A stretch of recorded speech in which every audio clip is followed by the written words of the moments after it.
Real quick before we get into the actual chart, I'm going to break down how I grade these games. I put every kind of throw into one of 7 buckets. An elite throw, a great throw, or a solid throw. These are positive. There's also routine throws, which are perfectly neutral. There's bad and interceptable throws, which are bad. And there are throwaways, which don't really count. They're unaimed, right? An elite throw is that perfect deep ball. They're super rare. A great throw is a perfect second level ball, those deep intermediate balls, or a catchable deep ball that's just not perfect. Solid throws are really valuable too. They're those balls from like 8 to 12 yards downfield. They're usually into tight windows. They move the chains. Routine throws are checkdowns, screens, quick slants, stuff that you expect your backup quarterback to be able to execute in a pinch. Bad throws are just inaccurate balls or balls batted by a defensive lineman, right? An interceptable ball isn't necessarily one that gets intercepted. Remember, we don't count those tips. We don't count dropped balls. If you throw a ball to a receiver, it's in his hands, and then it gets ripped away by a defensive back, that might be a pick in the box score. Not for this. Also, if you throw a ball that a defensive back drops after it hits both of his palms, that's a pickable ball. It didn't get picked. It's not an interception, but it's an interceptable ball. I break every sack down into a quarterback sack that's on him, or a no-fault sack that's on the offensive line, the wide receivers, the play call, whatever. Throwaways are self-explanatory. I break every run down into 3 kinds of runs. A neutral run, which is like what you would expect. It's just getting the bare minimum amount of yards. There are also positive runs, and these are the ones that get typically 10-plus yards. And I try to give bonuses to make a 10-yard run as valuable as a 10-yard pass, or a 20-yard run as valuable as a 20-yard pass, etc. There are also negative runs. These are either bad decisions to run, running when there's a wide open receiver, running on 3rd and 20 when you just don't have that kind of juice like that, or a really botched failed quarterback sneak. They count very similarly to a quarterback sack, and sometimes plays that are, box scored as sacks, I grade as negative runs. They don't make a difference. They're interchangeable for purposes of this. It's more just about intention. Finally, there are plus pocket movements. There's a ton of these in every game. It's any time that you extend a play, you throw under pressure, you throw while being hit, you scramble, you make a guy miss, all these things in the pocket or behind the line of scrimmage. It's a plus pocket movement. It's extending the play. It's using your brain. And then finally, fumbles. I don't care who recovers the fumble. If you fumble and you shouldn't fumble, then you fumbled. Accuracy is very simple. It's your aimed passes that are on target. Throwaways don't hurt you. Drops don't hurt you. Accuracy plus is the same thing. I just strip out all those routine throws, the screens, the RPOs, the easy stuff. Positive play is any elite, great, or solid pass or a positive run. A negative play is a bad or pickable pass, a negative run, or a sack that the quarterback was blamed for. That should get you through. Now you should understand how we're grading. And with that, let's go through the charts. What's up, guys? Week 8 was kind of a stinker, but the quarterback play wasn't all that bad. We're going to start off on Thursday night with the best performance of the week, Justin Herbert. It started off rough with what should have been a pick 6 in my opinion, but the stat sheet was paid back later on a tipped ball that was picked off. So I thought Herbert threw 1 pickable ball and he threw 1 interception, even though they weren't the same throw. Other than that, he was kind of perfect. Really high rate of positive plays. He had 10 solid throws. That's a lot, right? Usually a good game is around 4 or 5. He was throwing that intermediate ball like nobody else can. Ladd McConkey had a couple drops that detracted from the stat sheet, but Herbert was fantastic, 76% accuracy while throwing downfield. Having Joe Alt back really changed everything. Herbert had a little bit of time, not a ton, but a little bit of time in the pocket, and that was plenty for him. Just excellent. I mean, and his legs were great too. It was an A game. It wasn't A+, and it didn't have to be. They pretty thoroughly dominated. The second best game of the week, I thought, in shocking fashion, was Bo Nix with his first A performance of his career. It was a fourth quarter blowout, so I only graded the first 26 dropbacks, but he was 3 of 5 deep, and that's really the story. Usually Bo Nix deep ball is terrible, but today it was awesome. And when you add in 2 elite throws where usually you would get 2 bad throws, what usually would be a C game turns into an A game. And what usually would be a really tight-fisted, rock fight with the Cowboys turns into a blowout. This this Broncos team is going to go exactly as far as Bo Nix takes them. When he's good, they're unstoppable. He's rarely good, but it's possible. 80.77% accuracy, and a lot of that is those dinks and dunks that they usually throw. But he was kept clean. He was not sacked at any point. He was not rushed much. He only had to maneuver the pocket 5 times, right? If you only extend plays or like deal with pressure 5 times while throwing, that's pretty comfy. Everything was made as easy and simple as possible, and he hit his open deep throws. That's a lot more than you can usually say about Bo Nix. Does this mean he's the next superstar? Hell no. Does it mean that he's enough? Maybe.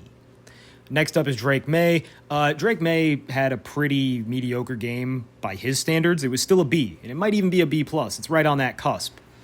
But he was dominant against the Cleveland Browns again in the second half. The first half was a little rocky. He threw a bad pick. He had a bad fumble. If you take those away, we're looking at another A performance. And, Patriots fans are probably going to be a little bit mad or disappointed that I'm only giving Maye a B. And remember, nobody's a bigger fan of Drake Maye than I am. I think he's the best quarterback I've ever scouted in college, and I've been doing this for 5 going on 6 years. That being said, if you take away the fumble that didn't really cost the Patriots any points and the interception, which resulted in a missed field goal, A game. So it feels like Drake Maye had an A game because he wasn't punished for his mistakes. Also, Maye was sacked 5 times, all by Myles Garrett. 3 of those, I watched the All-22. He either didn't have options or the pressure was too quick. 2 of those I thought were Maye's fault. One of them, it was kind of funny. Drake Maye was rolling out of the pocket at a pretty high rate of speed, and Drake Maye is a great athlete. So usually that is far sufficient for him to escape a defensive end who's chasing from the backside. But Drake Maye just kind of wasn't ready for the freak athleticism that is Myles Garrett. All props to Myles, but Drake Maye has to know better. When you're playing the Cleveland Browns, Myles Garrett's somewhere. If there's a guy chasing you, act fast. It's probably Myles Garrett. That being said, one last thing on Drake Maye.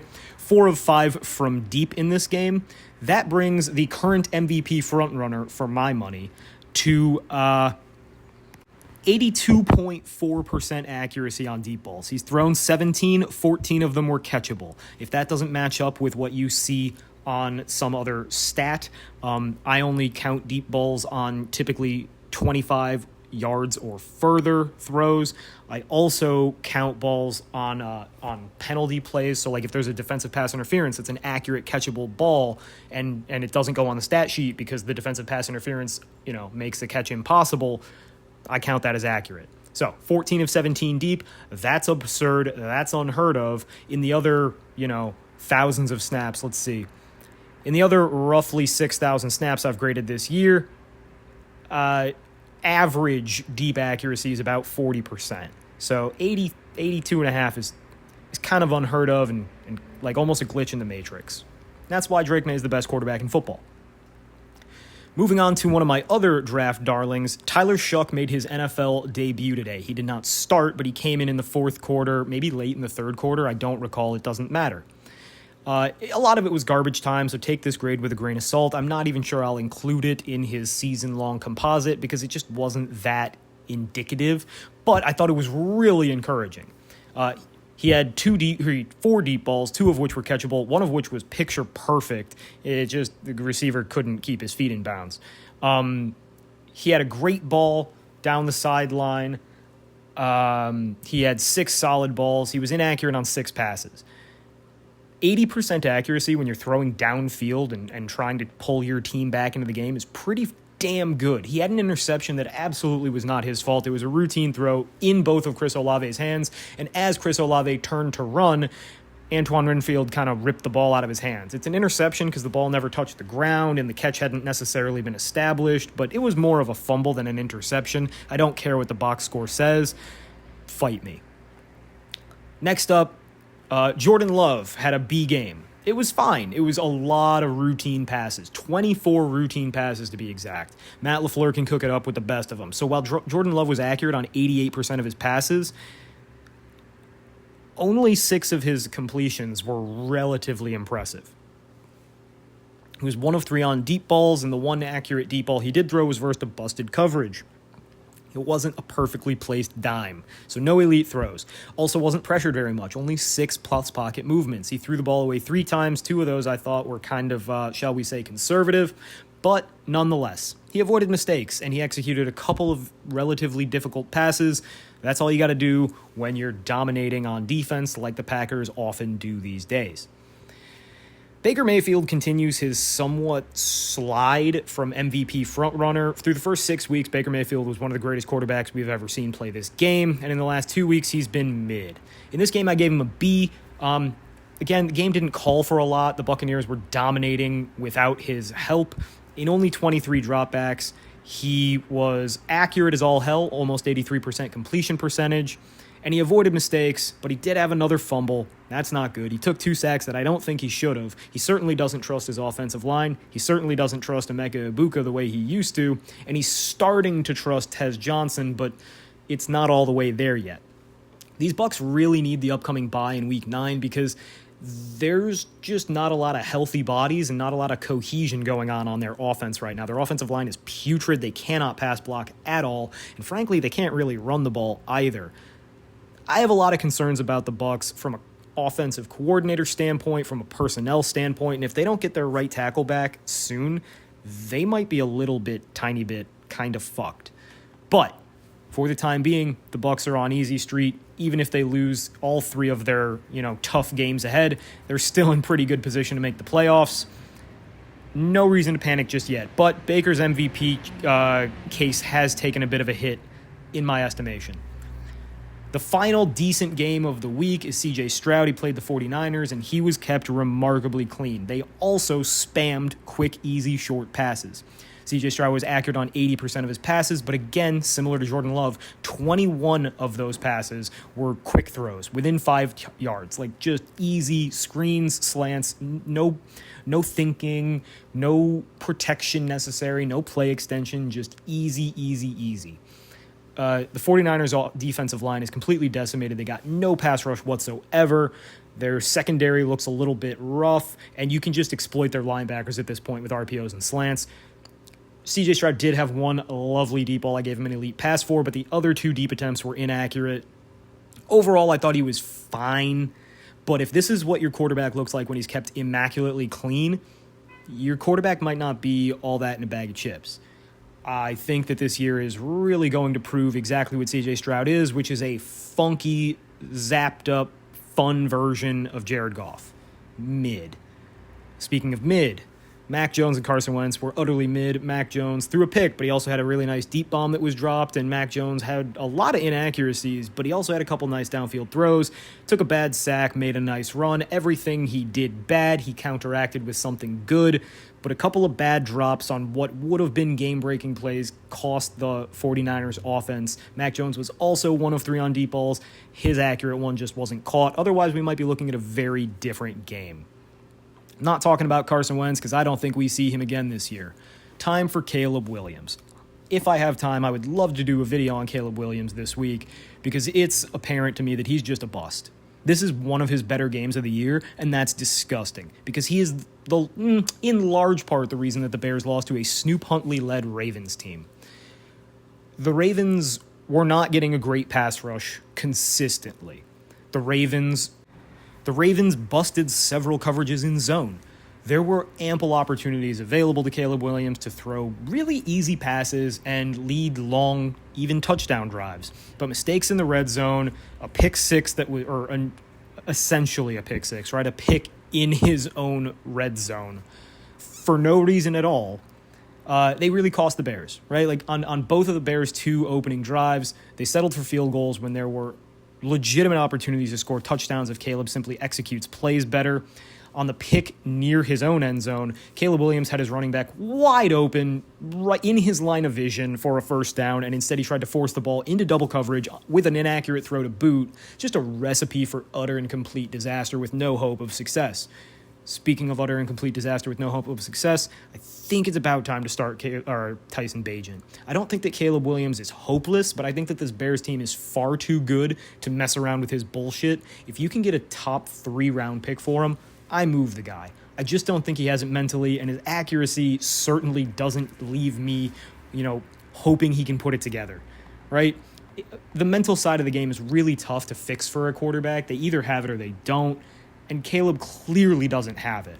But if he has great accuracy and great athletic traits, maybe you stick around, like a Kyler Murray. Kyler Murray can't have the great mental traits because even if he was the smartest football player we've ever seen, he's just too small to execute certain parts of the game, which makes it seem like he's dumb, when in actuality, he's just physically limited.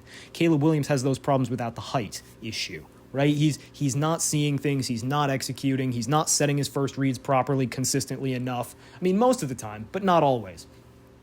And that's because he can't ID defenses pre-snap, well enough at least. Like, these are things that you should do right 95% of the time, and he's hitting them 75 to 80% of the time. That's not good. And then even when he is throwing the ball, he's inaccurate way too often.